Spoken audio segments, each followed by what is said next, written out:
Olá, meus irmãos, Deus os abençoe em nome de nosso Senhor Jesus Cristo. Para mim é um grande privilégio e um grande prazer estar aqui para mais essa conversa. E hoje eu quero meditar em alguns parágrafos da mensagem, o selo da Páscoa. Veja, Efésios capítulo 2, referindo-se à experiência que nós estamos tendo neste dia final, fala que a igreja que seria arrebatada teria uma Páscoa aqui no tempo do fim. E essa Páscoa para nós, o selo da Páscoa, é a ressurreição de entre os mortos espirituais. A palavra fala, levanta-te de entre os mortos. Veja, mortos pela incredulidade na palavra. E nós sabemos que todo aquele que veio de Deus terá que voltar para Deus, porque só há uma forma de vida eterna. Essa é Deus. E somente os eleitos e predestinados possuem vida eterna, porque eles estavam em Deus desde antes da fundação do mundo. Por isso, somente os predestinados é que contam na redenção, porque redenção significa trazer de volta aquilo que se perdeu. Então o eleito, o predestinado, está voltando para Deus, de acordo com a profecia. Veja, e nós sabemos que esses são os que ouvem a voz do bom pastor. Os demais não ouvirão, serão enganados.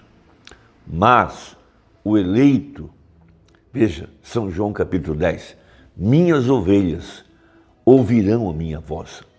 Uma das principais características da eleição é ouvir a voz de Deus que vem através da palavra. Foram 7 eras da igreja. Para cada era, houve uma mensagem. Deus mandou um mensageiro, uma estrela, um dos 7 olhos, um dos 7 espíritos de Deus. Veja, e os eleitos de cada era ouviram a voz de Deus através do mensageiro para aquele dia, porque cada mensageiro era a voz de Deus para o seu dia. Veja, cada eleito viveu a mensagem do seu dia. Veja, a exemplo do maná que caía lá no deserto, no tempo da peregrinação do povo que saiu do Egito rumo a Canaã, cada dia caía um maná. Veja, eles não podiam comer o maná de ontem, nem o maná de amanhã. Tinham que comer o maná do dia. Isso é uma figura perfeita das 7 eras da igreja. Foram 7 eras, 7 dias. Para cada dia houve uma mensagem, houve um maná para aquela hora. Então, o eleito de Deus, o predestinado, veja, ele estava na mente de Deus. Uma outra palavra que o profeta usava muito, ele usava a palavra atributos. Veja, eles estavam em Deus. Veja, eles estavam no Logos, no Verbo, e eles são manifestados na terra. Veja, para um propósito, para viver de acordo com a vontade de Deus. Eles são feitos para louvor e glória da sua graça. Eles são feitos agradáveis a Deus, veja, agradáveis a si no amado, veja, porque eles são feitos à imagem de Jesus Cristo. Então, no Salmo 139, a partir do versículo 12, nós temos uma palavra profética que abre esse mistério para nós a respeito da predestinação. Nem ainda as trevas me escondem de ti, mas a noite resplandece como o dia. As trevas e a luz são para ti a mesma coisa. Pois possuístes os meus rins, entreteceste-me no ventre da minha mãe. Eu te louvarei, porque de um modo terrível e tão maravilhoso fui formado. Maravilhosas são as tuas obras e a minha alma o sabe muito bem. Os meus ossos não te foram encobertos quando no oculto fui formado e entretecido como nas profundezas da terra. Os teus olhos viram meu corpo ainda informe, e no teu livro todas estas coisas foram escritas, as quais iam sendo dia a dia formadas, quando nem ainda uma delas havia. Veja, essa é uma característica do eleito. Ele vem ao mundo para cumprir um propósito. Veja, para o beneplácito da sua vontade. Veja, Deus não se aconselhou com ninguém, Ele não perguntou para ninguém o que ele deveria fazer ou o que ele não deveria fazer. Ele tinha algo em sua mente como um grande arquiteto, e ele planejou e executou cada um dos seus planos. E como disse Jó, nenhum dos seus planos pode ser frustrado, pode ser impedido.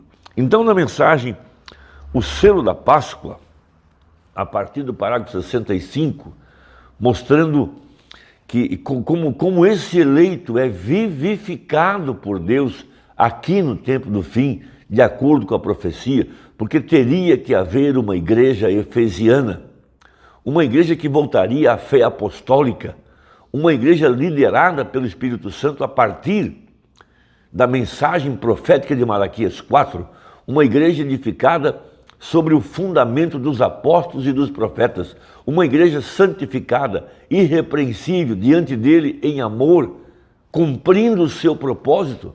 Veja, predestinados para adoção, ou seja, serem colocados em ordem no corpo de Cristo, no tempo final, em posição de autoridade. Eles recebem um título de propriedade. Veja, são possuidores de cada promessa que está no terreno da palavra.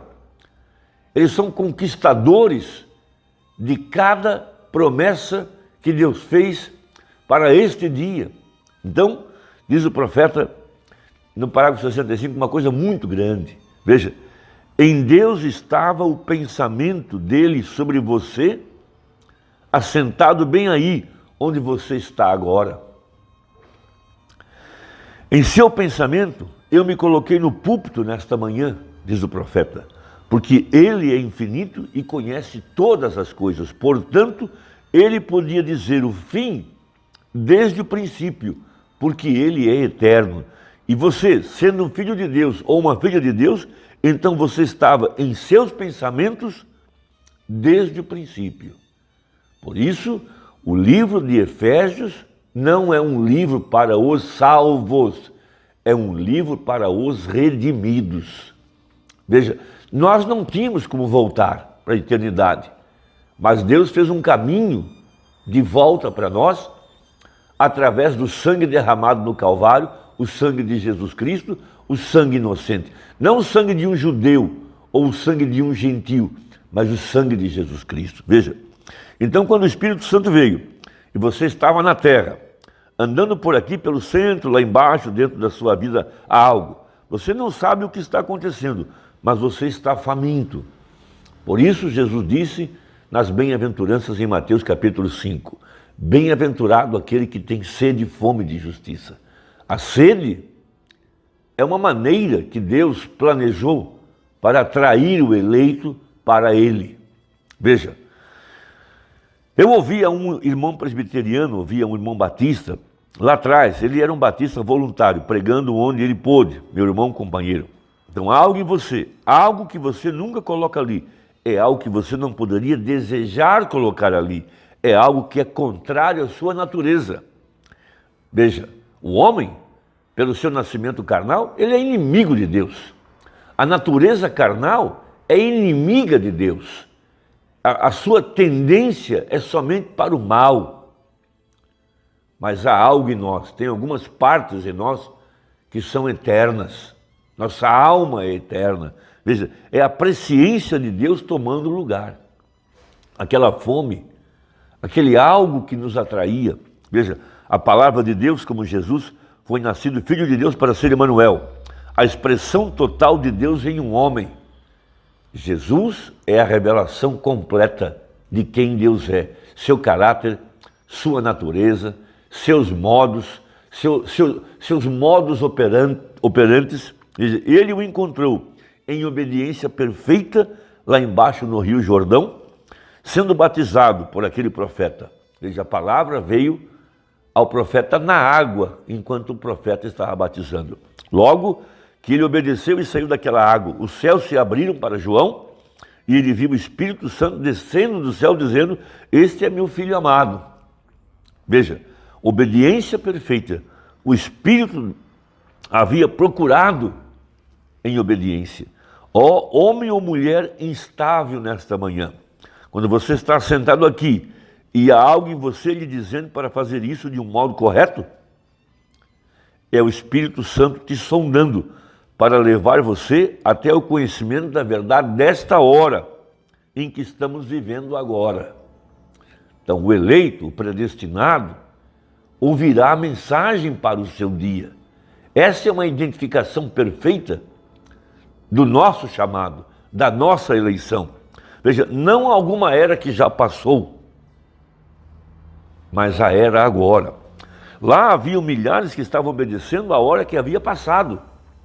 Os judeus, nos dias de Jesus, se referiam a Moisés, se referiam a Abraão, se referiam aos profetas do passado, mas não podiam captar a mensagem para a hora. Veja, eles estavam obedecendo a hora que havia passado, mas lá havia a hora presente.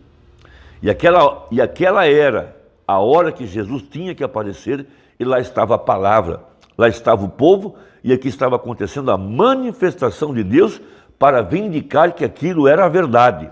Veja, como o povo pentecostal hoje, deixe-me dizer isso, estamos firmados nesses últimos dias, onde Deus prometeu que Ele derramaria, veja, isso é algo muito grande, veja, derramaria o seu Espírito sobre toda a carne, e seus filhos e filhas deveriam profetizar, pois esses sinais seguiriam aqueles que crerem.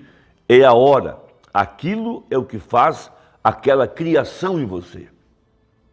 Então esse gene, essa semente colocada em nosso coração, veja, da presciência de Deus, essa predestinação nos atrairá para a mensagem da hora, para a mensagem que está sendo pregada pela voz de Deus. 7 vozes, veja, 7 manifestações, 7 altares de misericórdia, começando por fé, logo virtude, logo conhecimento, são altares de misericórdia, logo temperança, logo paciência, logo piedade, amor fraternal e por fim a pedra de coroa. Veja, formando o propiciatório completo.